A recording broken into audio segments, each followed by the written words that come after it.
We've all teared up in Star Wars, but why do certain deaths slice deeper than others? Some make us angry, some speechless. Today we're breaking down which deaths in Star Wars hit hardest and why they still haunt us.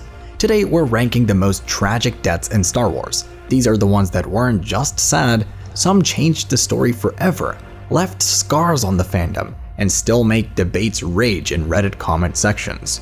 Quick favor before we move on. If you appreciate this content, consider giving this video a like and subscribing to the channel. Believe it or not, more than 93% of viewers haven't subscribed yet. It's free and only takes a second, but it means the world to us. So, did you subscribe already? Great. Thank you so much for your support. Now back to the video. Number 10. Shmi Skywalker. Let's start where everything really started going downhill. Anakin's mom, Shmi. She wasn't flashy, she wasn't a warrior, but her death in Attack of the Clones set off a domino effect that literally changed the galaxy. Kidnapped by Tusken Raiders, tortured for weeks, and by the time Anakin finds her, she dies in his arms. Brutal. And here's why it's so tragic. It wasn't just about Shmi, it was about what it did to Anakin. That moment shattered him. The Jedi told him to let go, but he couldn't. Instead, he gave in to rage. Without Shmi's death, there's no Darth Vader, and that's the tragedy. Her death didn't just kill one person, it doomed the galaxy. Number 9. Satine cries. If you've watched the Clone Wars, you know this one hurts. Satine was Duchess of Mandalore, and Obi Wan's not-so-secret love. Their whole story was basically what could have been. When Maul kills her right in front of Obi Wan, it's not just cruel, it's Shakespearean. Obi Wan, the guy who always sacrifices personal happiness for duty, finally has to watch the woman he loves die, and is powerless to stop it. It's tragic because Satine represented peace and hope for Mandalore, and her death plunged it into chaos. For Obi-Wan fans, it's the knife twist we never got over. Number 8. Han Solo. Alright, let's talk about that bridge scene in The Force Awakens. Han confronting Kylo Ren, trying to bring his son back to the light, and then the lightsaber goes straight through him. The galaxy collectively gasped. Han wasn't just a smuggler, he was family to us. We watched him go from selfish rogue to devoted friend, husband, and dad. Losing him wasn't just losing a character, it was losing decades of history, charm, and that sarcastic swagger. And the fact that he dies at the hands of his own son is tragedy on Shakespeare levels. Number 7. Qui-Gon Jinn. The calm, wise, I'll do things my way Jedi Master.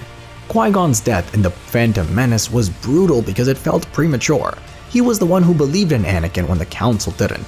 He was the one who could have guided him better than anyone else. But Darth Maul cuts him down. And with that, the galaxy loses the one Jedi who might have prevented Anakin's fall. Obi-Wan steps up, but he's not Qui-Gon, and that difference changes everything. It's tragic because it's not just about a duel, it's about what was lost because of it. Qui-Gon's vision died with him. Number 6. Kanan Jarrus. Rebels fans, you knew this was coming. Kanan's death in Star Wars Rebels might be one of the most beautifully written sacrifices in Star Wars. He holds back an explosion with the Force to save his crew, and in that final moment, he looks at Hera, fully sighted again through the Force, before the flames consume him. Tragic? Absolutely, but also poetic.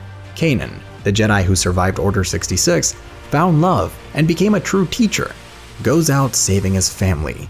It's tragic because he leaves them behind, but it's powerful because he dies fulfilled. Number 5. Jyn Erso and Cassian Andor. Man, this one still hurts.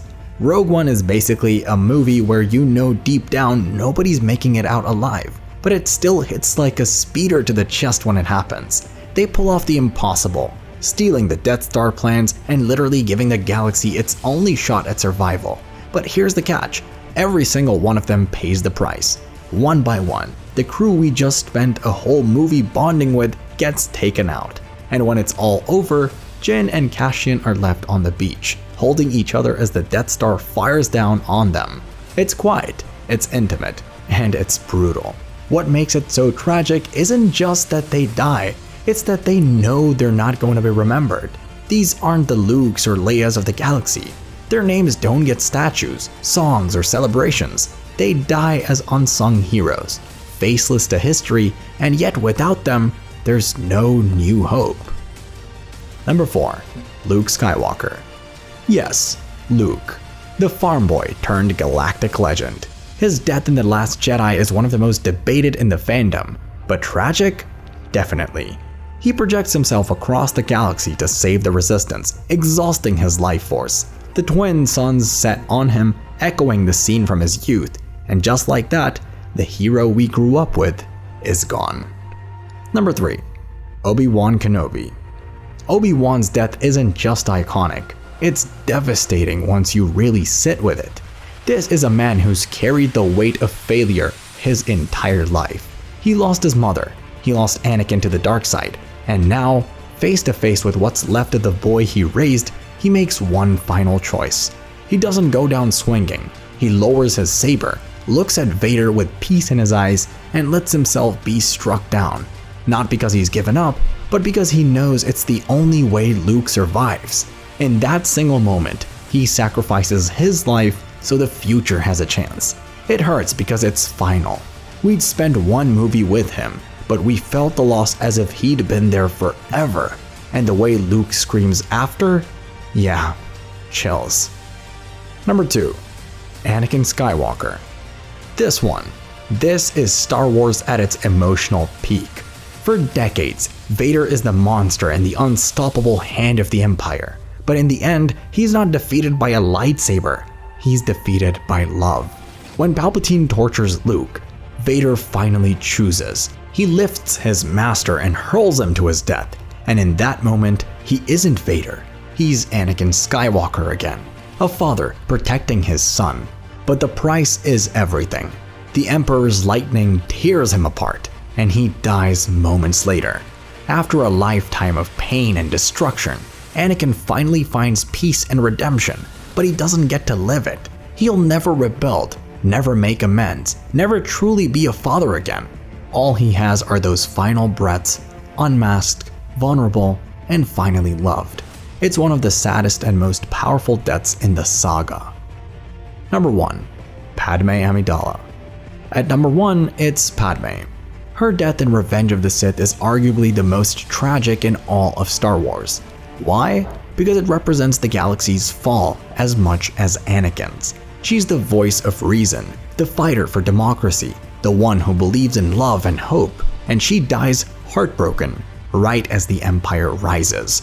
Anakin turns to Vader, the Republic becomes the Empire, and her children are scattered into hiding. It's tragic because it's preventable. She doesn't die in battle, she dies of a broken heart. Her last act is naming her children. That's pure heartbreak. And those are my picks for the most tragic deaths in Star Wars that broke our hearts. But hey, I know I left out a few that deserve the spotlight too. Yoda fading into the Force, Leia giving her last breath to reach Ben, Mace Windu getting betrayed at the worst possible moment, Count Dooku realizing he was just a pawn seconds before the end, and of course, the clones in Order 66 turning on the very Jedi they loved like family. All of those could have made the list, and honestly, depending on the day, they probably would. So what about you? Which death hit you the hardest? Which one still keeps you up at night? Drop your picks in the comments and let's talk about it. And as always, smash that like button, subscribe, and ring the bell, because next time we might be ranking the best lightsaber duels, or maybe the Jedi who honestly sucked the most. Until then, may the Force be with you.